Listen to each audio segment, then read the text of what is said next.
إذا السماء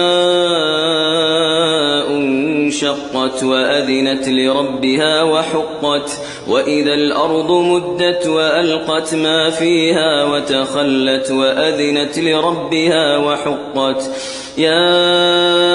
أيها الإنسان إنك كادح إلى ربك كدحا فملاقيه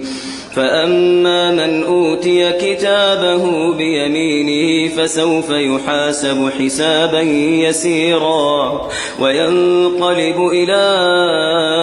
أهله مسرورا وأما من أوتي كتابه وراء ظهره فسوف يدعو ثبورا ويصلى سعيرا إنه كان في أهله مسرورا إنه ظن أن لن